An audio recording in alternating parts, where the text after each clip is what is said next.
students, welcome to Career Planet. Myself Dr. Arpita Oja, your biology mentor. तो देखिए एक और वीडियो आ चुका है हमारी सीरीज़ का। तो हम चैप्टर 6 लाइफ प्रोसेस के लेक्चर्स ले रहे थे, जिसमें हमने न्यूट्रिशन एंड रेस्पिरेशन को अच्छे से डिस्कस किया था। न्यूट्रिशन हमने प्लांट एंड एनिमल दोनों में देखा था, एंड रेस्पिरेशन भी हमने देखा था ह्यूमन बॉडी में, और प्लांट्स में किस तरह से रेस्पिरेशन होता है उसके बारे में हमने स्टडी की थी।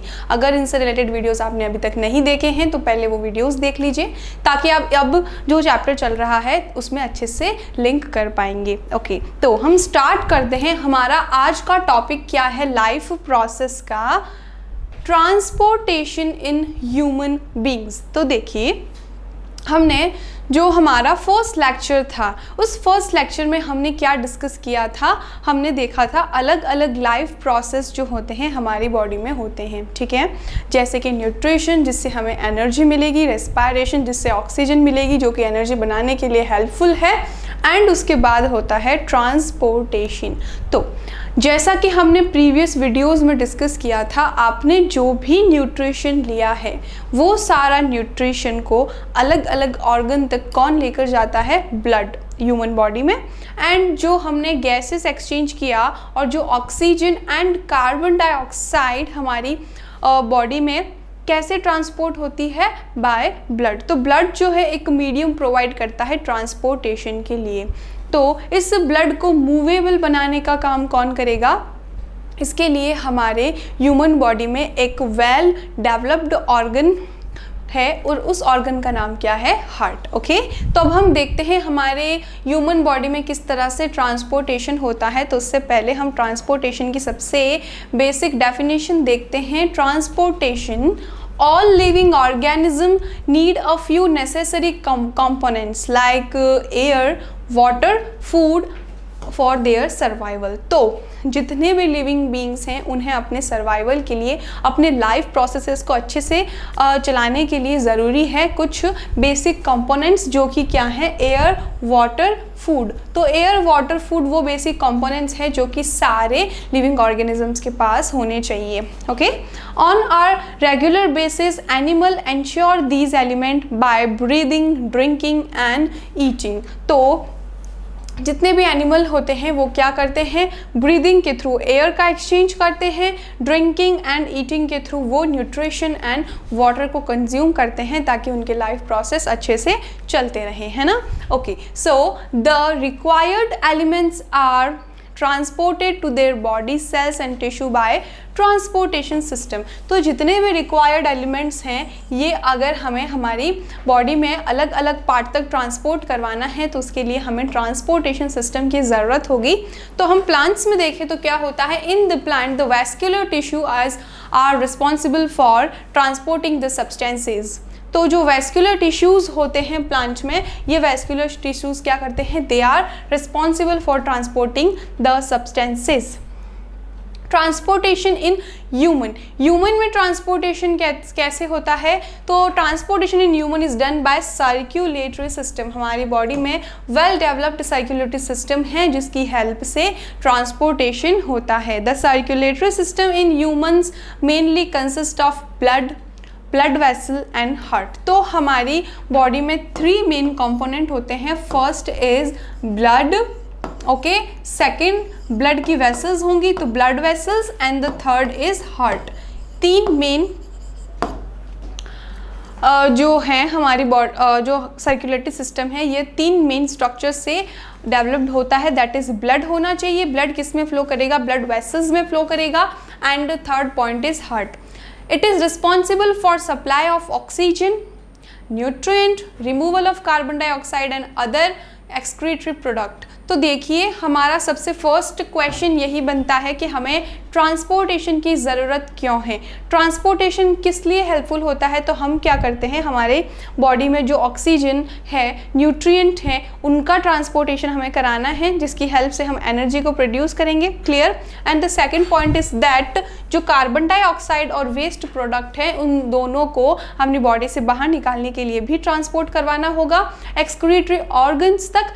दैट्स वाई हमें ट्रांसपोर्टेशन की बहुत ज़्यादा ज़रूरत होती है। तो इस तरह से टू 2 लाइन क्वेश्चन पूछा जाए तो आपको पता होना चाहिए what is the importance of transportation. Transportation की क्या इंपॉर्टेंस है कि ये nutrient and oxygen, carbon dioxide and waste product के ट्रांसपोर्टेशन में हेल्पफुल होता है ताकि सारे लाइफ प्रोसेस अच्छे चलते रहें। तो सारे लाइफ प्रोसेस में ये लिंक का काम करता है, right.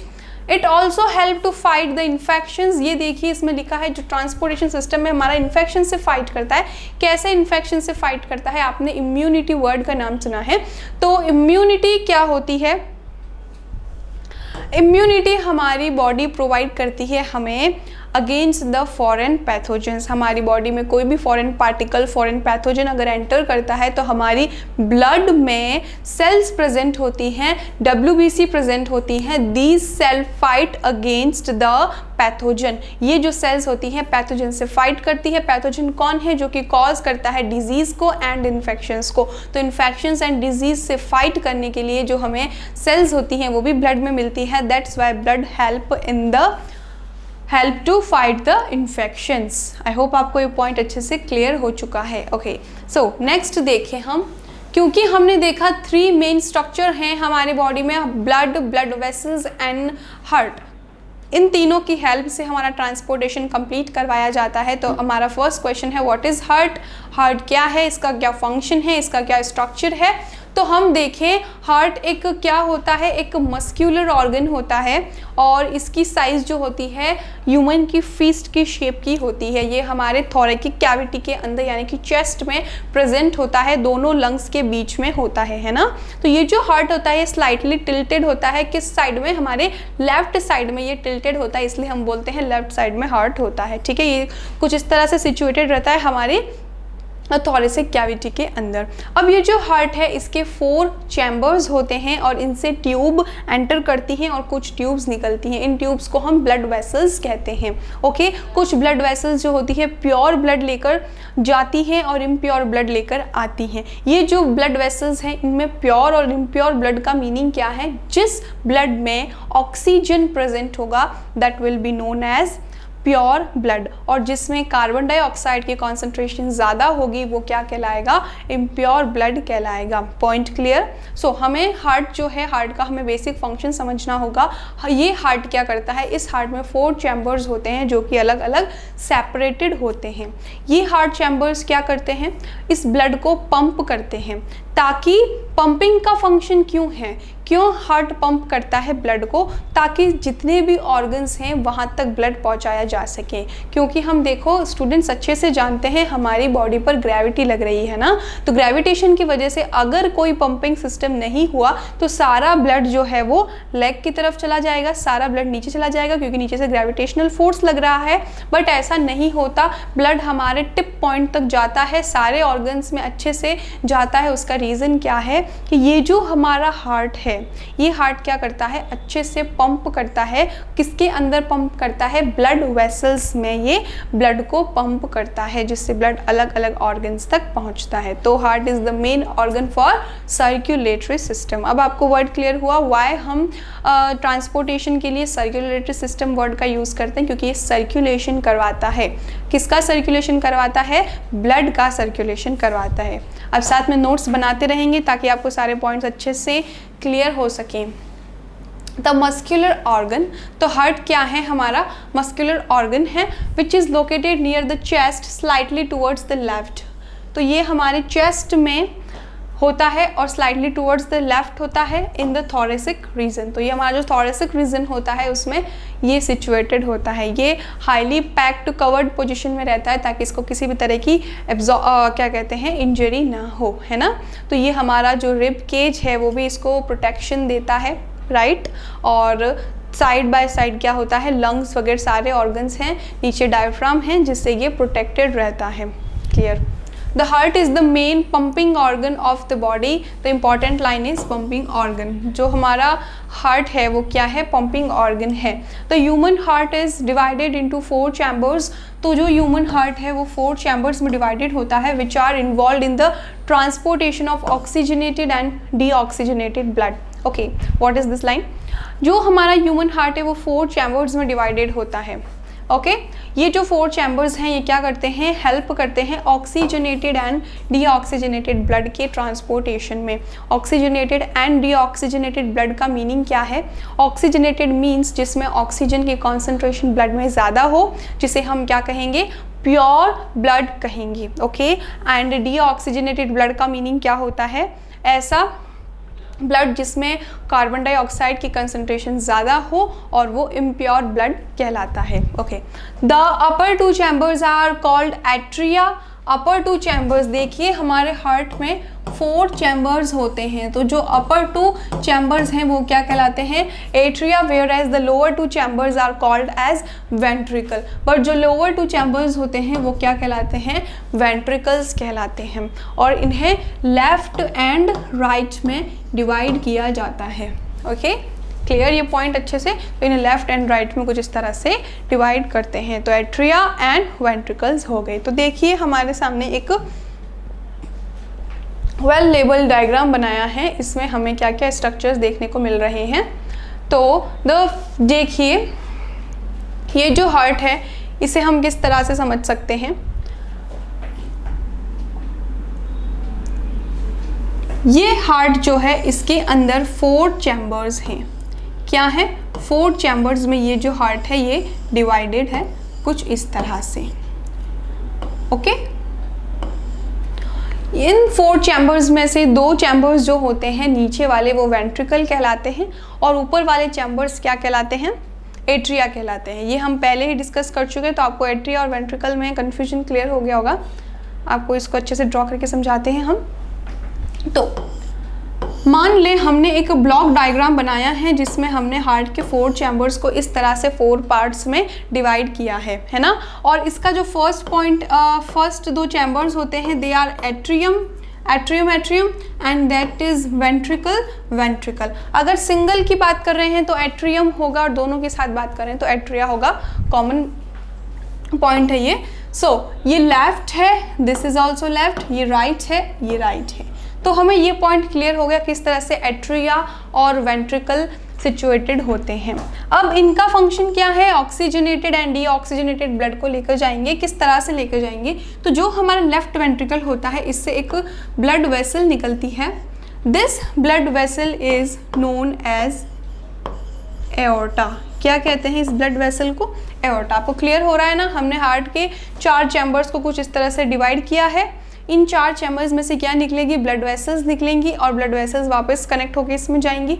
Second point clear, 4 chambers and blood vessels इसमें से निकलती हैं। सब ब्लड वेसल्स के अलग अलग फंक्शन एंड अलग अलग नेम हैं। जो हमारे लेफ्ट वेंट्रिकल से निकली है उसका नाम क्या है, एओर्टा, द लार्जेस्ट आर्टरी। ये क्या है, हमारी largest artery of the body है। ओके मैंने रेड कलर से डिनोट किया है, इसका मतलब क्या है, ये कैसा ब्लड लेकर जाती है, ऑक्सीजनेटेड ब्लड ये लेकर जाती है। कहाँ लेकर जाती है, जो हमारी एओर्टा होती है वो लेफ्ट वेंट्रिकल से निकलती है। लेफ्ट वेंट्रिकल से निकलने के बाद ये कहाँ जाती है, इसकी काफ़ी सारी ब्रांचेस बन जाती हैं। ओके ये अलग अलग ब्रांचेस में डिवाइड हो जाती हैं, और ये जो ब्रांचेस हैं ये कहाँ सप्लाई देती हैं, बॉडी के सारे ऑर्गन्स को सप्लाई देती है। यानी कि बॉडी के ऑर्गन्स को सप्लाई देने वाली वेसल्स का क्या नेम होता है, आर्टरीज होता है। जो अब आपको ये पॉइंट क्लियर हुआ कि जो ब्लड वेसल्स होती हैं वो 2 टाइप की होती हैं, arteries and veins. Point clear, arteries and when. Okay तो जो हमारी आर्टरीज होगी ये ऑक्सीजनेटेड, देखिए मैंने रेड कलर से ड्रॉ किया है तो ऑक्सीजनेटेड, एंड अगर मैं ब्लू कलर से ड्रॉ करूँगी तो वो क्या हो जाएगा, डीऑक्सीजनेटेड। तो ये क्या करती है, हमारी आर्टरीज ऑक्सीजनेटेड ब्लड को हमारे बॉडी के ऑर्गन्स तक लेकर जाती है। क्लियर, ये पॉइंट हमें क्लियर हो चुका है। तो कहाँ ले जाएंगे, बॉडी तक लेकर जाएंगे। तो हम यहाँ पे ड्रॉ कर लेते हैं, दैट इज़ बॉडी, सारे बॉडी ऑर्गन तक ये ब्लड को लेकर गई। तो बॉडी ऑर्गन की सारी सेल्स क्या करेंगी, हमने प्रीवियस लेक्चर में देखा था, जो सेल्स होती हैं वो ऑक्सीजन का इनटेक कर लेती हैं और कार्बन डाइऑक्साइड को फिर से ब्लड में डाल देती हैं। तो सारी बॉडी ऑर्गन्स के पास मान लीजिए ऑक्सीजन पहुंच गई है और उन्होंने कार्बन डाइऑक्साइड ब्लड में डाल दिया। तो ब्लड अब कैसा हो चुका है, अब ब्लड डीऑक्सीजनेटेड हो चुका है। ओके तो now the blood is deoxygenated, मतलब उसमें CO2 की कंसंट्रेशन ज़्यादा होगी। जितना भी डीऑक्सीजनेटेड ब्लड होगा वो किसके थ्रू, वेना केवा के through. Vena cava is the largest when of human body. Okay, जो हमारी वेना केवा होती है ये रही, वेना केवा क्या करती है, लार्जेस्ट वेन है ह्यूमन बॉडी की। तो लार्जेस्ट वेन क्या करती है, ये लेकर आई है डीऑक्सीजनेटेड ब्लड को। किस में लेकर आई है ये डीऑक्सीजनेटेड ब्लड को, राइट एट्रियम में लेकर आई है। ये पॉइंट आपको क्लियर हुआ।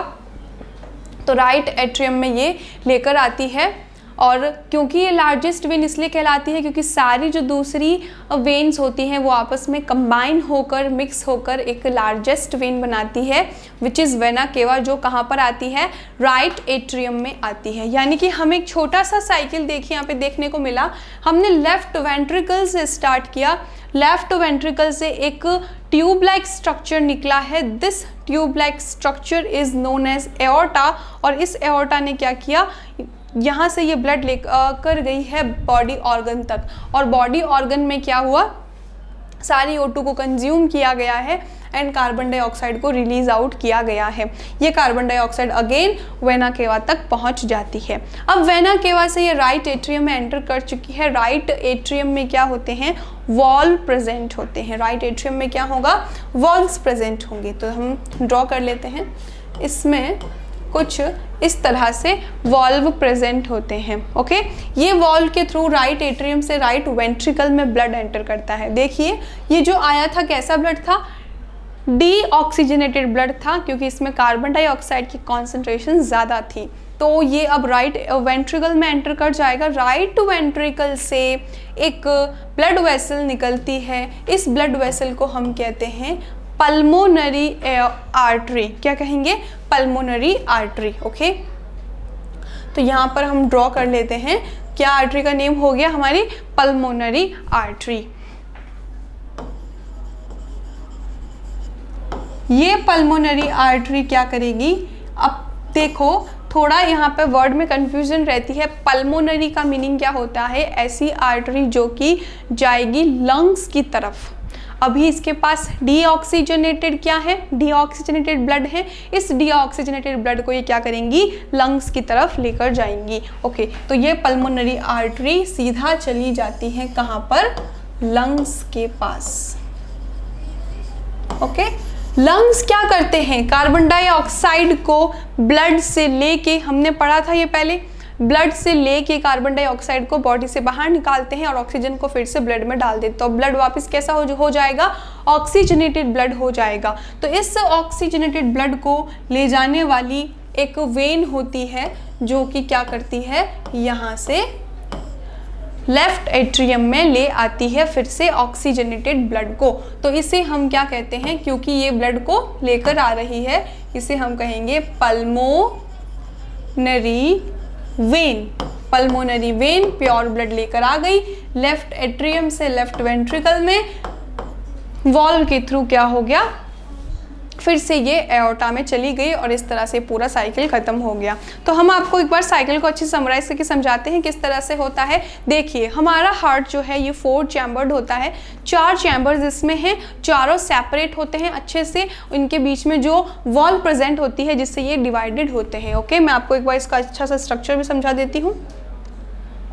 तो ये हमारा लेबल्ड स्ट्रक्चर है, ये काफ़ी कॉम्प्लेक्स स्ट्रक्चर था, इसको समझना थोड़ा इजी नहीं होता, इसलिए मैंने आपको ब्लॉक डायग्राम के थ्रू इसको समझाया था।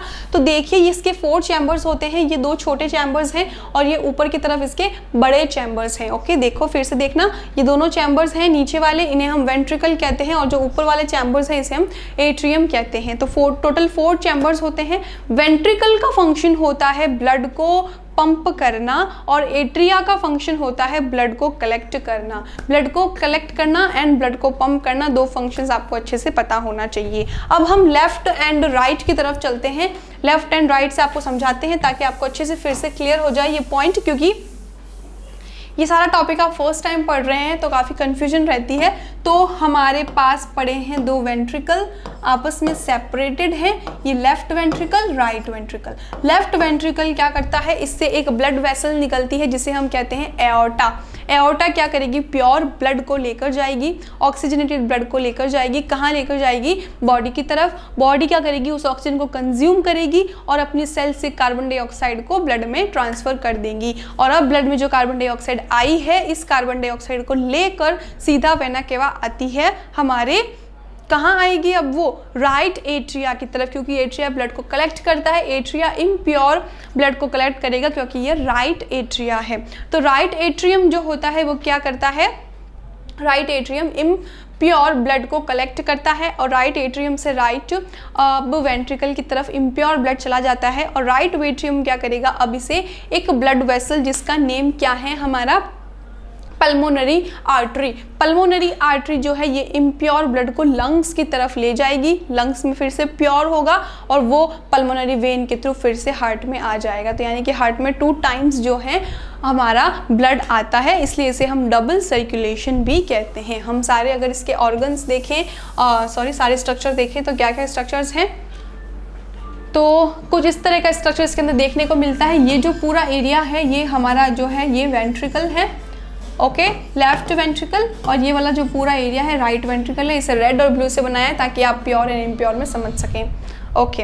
एंड उसी के साथ ये हमारा राइट एट्रियम है और ये हमारा जो है, जो यहाँ पे 7 नंबर से लिखा हुआ है, ये लेफ्ट एट्रियम है। तो राइट एंड लेफ्ट एट्रियम भी हमें क्लियर हो गया।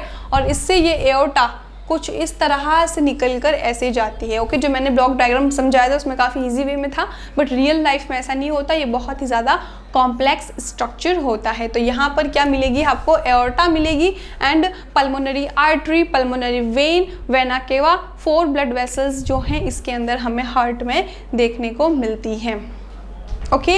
एंड अब हम सर्कुलेशन को थोड़ा अच्छे से क्लियर करें तब हमें कुछ पॉइंट्स समझ में आएंगे। वो पॉइंट्स क्या हैं, तो देखो सर्कुलेशन किस तरह से होता है, veins collect deoxygenated blood from different part, ये पॉइंट आपको अच्छे से याद रखना होगा, ओके। तो वेन क्या करती है, सारी जितनी भी वेन्स होती है वो डीऑक्सीजनेटेड ब्लड को डिफरेंट पार्ट से लेके राइट एट्रियम में लेकर आती हैं।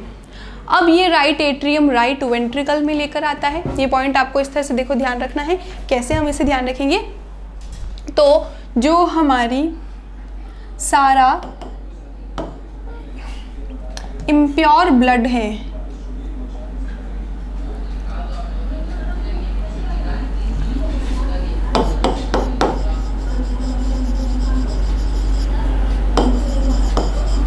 इस इम्प्योर ब्लड को कौन लेकर आएगा, वेन, ओके। तो वेन ने क्या किया, कलेक्ट कर लिया, फिर वहां से वेन से ये किसके अंदर आता है, राइट एट्रियम में। राइट एट्रियम से किस में जाता है, राइट वेंट्रिकल में जाता है। राइट वेंट्रिकल से पल्मोनरी आर्टरी में जाता है। यही समझाया अभी मैंने आपको, कहाँ जाएगा, पल्मोनरी आर्टरी में। पल्मोनरी आर्टरी प्योर करने के लिए इसे ले जाएगी लंग्स में। लंग्स में क्या होगा, ब्लड प्योर होगा, तो ये यहाँ पर लिख लेते हैं लंग्स। लंग्स से ब्लड क्या हो जाएगा, प्योर हो जाएगा। इस प्योर ब्लड को अब कौन लेकर आएगा, पल्मोनरी वेन, ओके। सो अब आई हमारी पल्मोनरी वेन। ये जो पल्मोनरी वेन है ये ब्लड को कहाँ पर लेकर आएगी, लेफ्ट एट्रियम से, उससे लेफ्ट वेंट्रिकल में जाएगी और लेफ्ट वेंट्रिकल से जाती है एओर्टा में, लार्जेस्ट आर्टरी में, और एओर्टा से बॉडी को दे दी जाती है और बॉडी से इम्प्योर ब्लड फिर से इसमें आ जाता है। तो बॉडी जो है वो क्या करती है, इम्प्योर ब्लड को वेन में फिर से डाल देती है। तो इस तरह से ये साइकिल कंटिन्यूसली चलता रहता है। क्योंकि जो हमारा हार्ट है इसमें 2 टाइम्स ब्लड आता है, इसीलिए हम इसे क्या कहते हैं, 2 टाइम्स ब्लड आने की वजह से हम इसे डबल सर्कुलेशन कहते हैं, okay. So that is the process of circulation. इस तरह से हमारा सर्कुलेशन हमें देखने को मिलता है, ओके। सो देखिए अब हम थोड़ा ब्लड वेसल को समझते हैं। ब्लड वेसल्स क्या होती हैं, तो जो हमारी ब्लड वेसल्स होती हैं वो कैरी करती हैं ब्लड को पूरी बॉडी में ब्लड को कैरी करने का फंक्शन किसका होता है? ब्लड वेसल्स का होता है। तो there are 3 types of blood vessel. आपको ये अच्छे से पता है हमारी बॉडी में 3 टाइप्स की ब्लड वेसल्स होती हैं। कौन कौन सी हैं? Arteries, veins and blood capillaries. 3 हो गई। कौन कौन सी हुई हमारी? Blood arteries, veins and blood capillaries. तीनों का फंक्शन क्या होगा आप एक बार फिर से समझ लीजिए। हमारी जो भी आर्टरीज होंगी वो ब्लड को लेके जाती हैं। पॉइंट अच्छे से नोट करो, आर्टरी जो है ब्लड को लेकर जाएगी और वेन जो है ब्लड को लेकर आएगी हार्ट में। एंड फिर आया नया वर्ड है तुम्हारे लिए कैपिलरीज। कैपिलरीज क्या होती है? तो देखिए जितनी भी आर्टरीज होती हैं वो बहुत ज़्यादा डिवाइड होती हैं, छोटी छोटी ट्यूब में डिवाइड होती हैं। तो जब वो एकदम हेयर लाइक बहुत ही पतली सी ट्यूब्स में डिवाइड हो जाती है तो इसे हम कैपिलरीज कहते हैं। ये कैपिलरीज जो होती हैं ये कनेक्टेड होती है वेन की जो जितनी भी छोटी छोटी ट्यूब्स होती हैं उनसे। तो इधर से एओर्टा आई है जिसने डिवाइड होकर बहुत सारी आर्टरीज बनाई, आर्टरीज कैपिलरी में कन्वर्ट हुई। यही कैपिलरी का जो पार्ट था वो अगेन किससे कनेक्ट हो गया? हमारे वेन्स से। तो वेन जो थी फिर से सारी कनेक्ट होकर वेना कैवा बनी और हार्ट में आ गई और इस तरह से पूरा एक कनेक्शन इसका चलता है। Artery carry oxygenated blood and when carry deoxygenated blood. But यहाँ पर एक एक्सेप्शन है, वो क्या है? आर्टरीज ब्लड लेकर जाती है, दैट इज ट्रू। वेना जो हमारी वेन्स होती है वो ब्लड लेकर आती हैं, ये भी पॉइंट एकदम सही है। बट आर्टरीज जो होती हैं सारी आर्टरीज डीऑक्सीजनेटेड ब्लड रखती हैं, सिर्फ पल्मोनरी आर्टरी नहीं रखती। नोट कीजिए पल्मोनरी आर्टरीज एक्सेप्शन। सारी आर्टरीज जो है ऑक्सीजनेटेड ब्लड रखती हैं, सारी आर्टरीज ऑक्सीजनेटेड ब्लड रखती हैं, बट हमारी जो पल्मोनरी आर्टरी है वो नहीं रखती। सेकंड पॉइंट, सारी वेन्स जो होती है डीऑक्सीजनेटेड ब्लड लाती हैं, सारी वेन्स डीऑक्सीजनेटेड ब्लड आती हैं, लेकिन जो हमारी पल्मोनरी वेन है वो ऑक्सीजनेटेड ब्लड लाती है। Pulmonary vein and pulmonary arteries are exception जो कि खुद का उल्टा फंक्शन करती है। Gases exchange take place between blood and cell at the capillaries. तो कैपिलरीज का क्या फंक्शन हो गया आपको समझा दिया। छोटी छोटी जो हमारी ट्यूब्स होती हैं उन्हें हम क्या कहते हैं? कैपिलरीज कहते हैं। ये कैपिलरीज होती है इस लेवल पर क्या होता है? इनके अंदर गैसेस एक्सचेंज होता है एट टिश्यू लेवल। हमने गैसेस एक्सचेंज जो रेस्पिरेशन में पढ़ा था वो एल्वियोलर लेवल पे था, और टिश्यू लेवल पे जो गैसेस एक्सचेंज होता है वो कहाँ होता है? कैपिलरीज पर होता है। तो ये पॉइंट भी हमें क्लियर हो गया।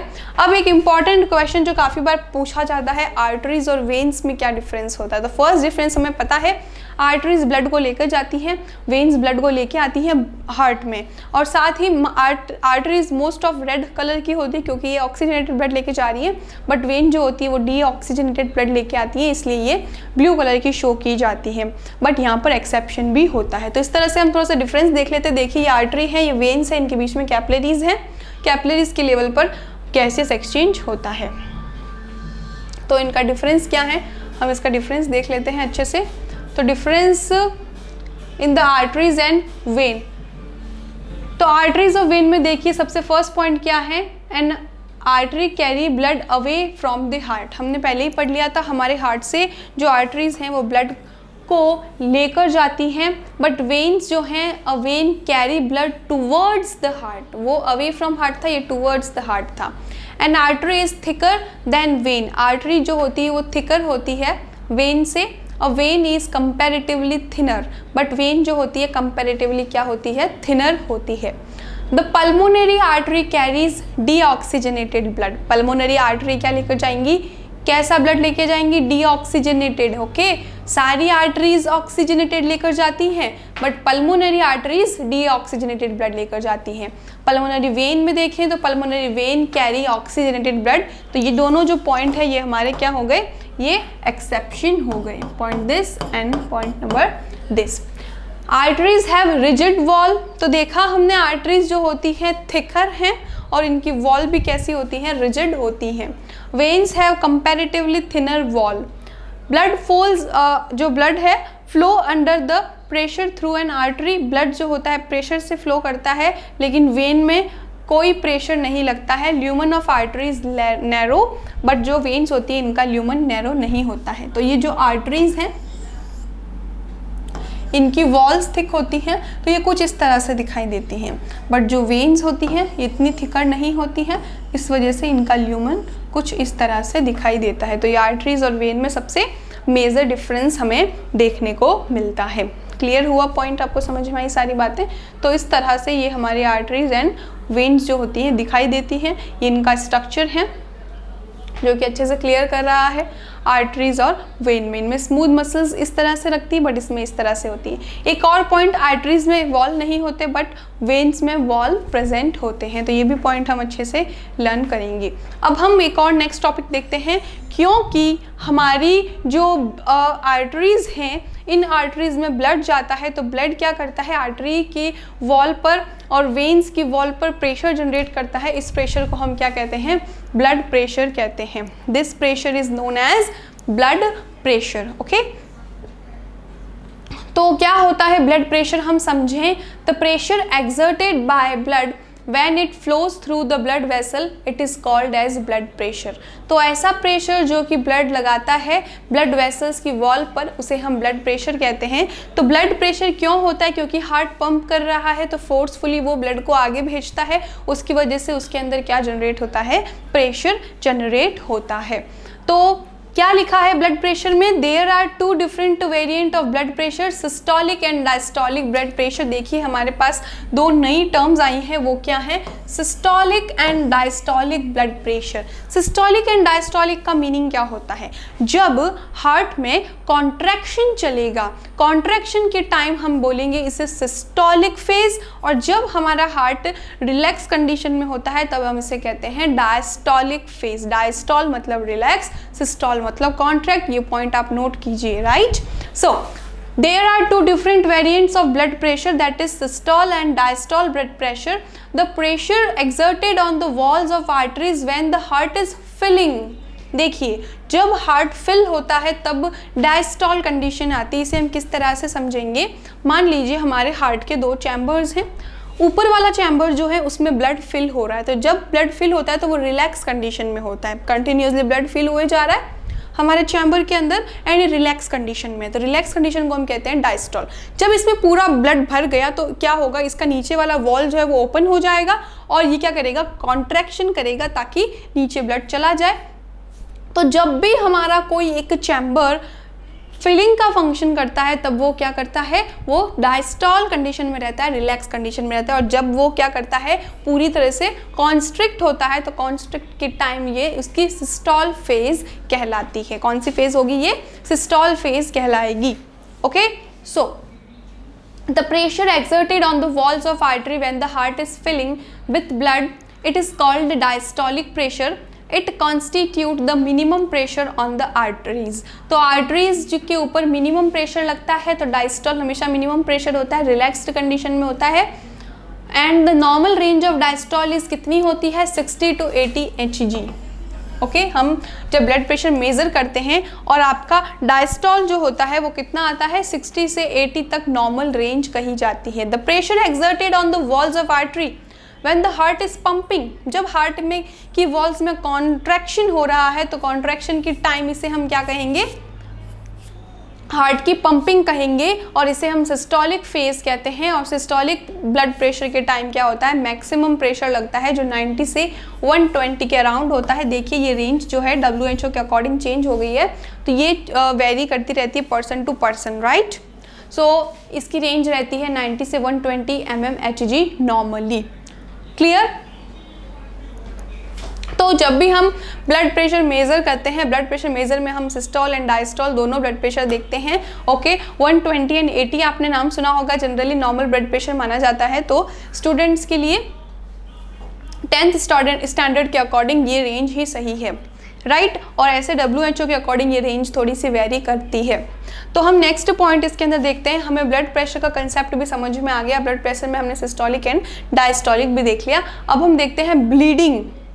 ब्लीडिंग का मतलब क्या है, अगर कोई ब्लड वेसल रप्चर हो जाती है, अगर कोई ब्लड वेसल हमारी रप्चर हो चुकी है तो उसके अंदर से क्या होता है, ब्लड रिलीज होने लगता है, जिसे हम ब्लीडिंग कहते हैं। Bleeding is stopped by the platelets that help in clotting of the blood at the site of the injury. So bleeding is stopped by the platelets. Bleeding जो है उसको किससे रोका जाएगा, प्लेटलेट से। तो प्लेटलेट कहाँ प्रेजेंट होते हैं, प्लेटलेट हमारी ब्लड में प्रेजेंट हैं जो कि क्या करते हैं, छोटे छोटे फ्रेगमेंट्स होते हैं हमारे ब्लड में, ये फ्रेगमेंट्स प्रेजेंट हैं जिसे हम प्लेटलेट्स कहते हैं। जहाँ पर भी इंजरी हुई है वहाँ पर जाते हैं ये और उस पूरी इंजरी को पैक कर देते हैं ताकि उस एरिया से ब्लड का लीकेज ना हो। तो आपको ये पॉइंट क्लियर हुआ। हम देखते हैं हमें कोई इंजरी हुई, मान लीजिए हमें कोई नीडल हमने प्रिक की हमारे फिंगर में और वहाँ से ब्लड जो है बाहर आने लगा, बट थोड़ी देर बाद ब्लड जो है रुक जाता है। उसका रीज़न क्या है, क्योंकि वहाँ पे जो इंजरी हुई है उस पॉइंट पर सारी प्लेटलेट्स जो होती है कलेक्ट हो जाती हैं और क्लॉट बना देती हैं। तो इस प्रोसेस को हम क्या कहते हैं, ब्लड क्लॉटिंग कहते हैं। The blood clotting is the process of forming a clot in order to prevent excess loss of blood, जो कि एक्सेस लॉस ऑफ ब्लड को प्रिवेंट करता है फ्रॉम आवर बॉडी। तो ये ब्लड क्लॉट क्या होता है, blood clot is a gel like mass which is formed by platelet and fibre like protein in the body. हमारा जो ब्लड है, हमारे ब्लड में प्लेटलेट्स और फाइबर लाइक प्रोटीन जो होते हैं वो मिलकर ब्लड क्लॉट बनाते हैं, जिसे हम, ये पूरा प्रोसेस हमारा क्या कहलाता है, क्लॉटिंग कहलाता है। ये पॉइंट आपको क्लियर हुआ, समझ में आई ये बात। साथ ही साथ अब हम थोड़ा सा देख लेते हैं डबल सर्कुलेशन। डबल सर्कुलेशन क्या होता है देखिएगा। डबल सर्कुलेशन की हम पहले डेफिनेशन देखेंगे, फिर पूरा डबल सर्कुलेशन समझेंगे। In the human body blood circulate through the heart twice. हमारे हार्ट में जो ब्लड है वो 2 टाइम्स आता है। Okay, once it goes through the heart during pulmonary circulation and second during systemic circulation. तो यहाँ पर 2 वर्ड आ चुके हैं, pulmonary and systemic circulation. Hence circulation in human being is called double circulation. इसलिए इस सर्कुलेशन को हम डबल सर्कुलेशन कहते हैं। अब समझते हैं इसका मीनिंग क्या है। तो सर्कुलेशन 2 टाइप से माना गया है। जो हमारा सर्कुलेशन है पल्मोनरी एंड सिस्टमिक सर्कुलेशन। किस बेसिस पे, मान ले ऊपर जो ऑर्गन है वो लंग्स, अकेले लंग्स हैं और नीचे पूरा बॉडी स्ट्रक्चर को हमने इस तरह से ड्रॉ किया है। कैपिलरीज ही होंगी जिस लेवल पर गैसेस एक्सचेंज होगा, ये आपको पहले से पता है। तो क्या होता है, इस कैपिलरी के लेवल पर गैसेस एक्सचेंज होगा।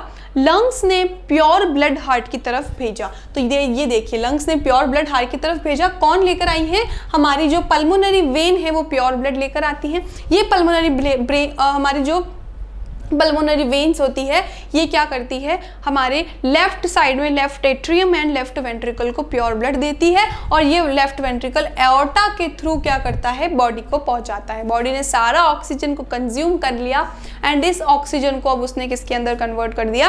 अब सारा ऑक्सीजन यूज करने के बाद कार्बन डाइऑक्साइड को ब्लड में दे दिया, बॉडी ने दिया, बॉडी के सारे ऑर्गन्स ने ऐसा किया, जिससे अब जो हमारा ब्लड है वो इम्प्योर हो चुका है। ये इम्प्योर ब्लड वेना केवा की हेल्प से जो हमारा right atrium and right ventricle है उसकी तरफ ट्रांसपोर्ट करता है और राइट वेंट्रिकल क्या करता है, इसे फिर से ले जाता है किसकी तरफ, लंग्स की तरफ, from pulmonary artery, through pulmonary artery. ये जो होता है हमारा ब्लड फिर से लंग्स की तरफ जाता है, लंग्स फिर से कार्बन डाइऑक्साइड को लेता है, बॉडी से बाहर रिलीज आउट कर देता है, ऑक्सीजन को लेता है, साइकिल चलती रहती है। तो एक बार हमारे हार्ट में प्योर ब्लड आया, एक बार हमारे हार्ट में इम्प्योर ब्लड आया। तो 2 टाइम्स हमारे हार्ट में ब्लड आता है, इसलिए इसे हम डबल सर्कुलेशन कहते हैं।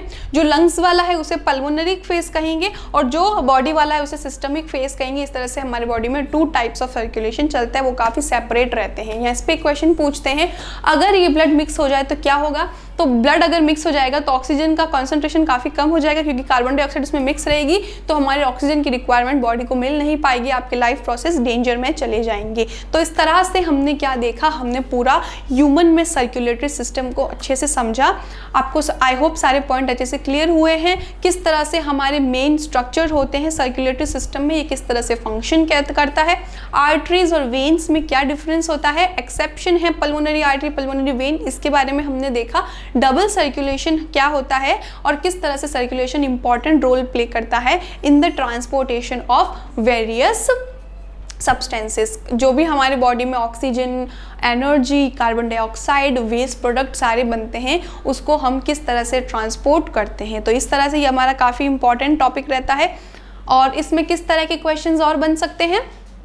इसमें आपको डेफिनेशन पूछ सकते हैं, हार्ट का वेल लेबल डायग्राम बना सकते हैं, और जो अलग अलग ऑर्गन्स थे उनके फंक्शन पूछ सकते हैं, अलग अलग स्ट्रक्चर के फंक्शन पूछ सकते हैं। आई होप आपको पूरा वीडियो अच्छे से समझ आया है। अगर कोई भी टॉपिक में डाउट है तो आप मुझे कॉमेंट्स में लिखकर बता सकते हैं। अब हम मिलेंगे अगले वीडियो में, तब तक पढ़ते रहिए, दोस्तों के साथ वीडियोज़ को शेयर कीजिए, लाइक कीजिए, कॉमेंट्स कीजिए। थैंक यू स्टूडेंट्स, मैं मिलूंगी अगले वीडियो में।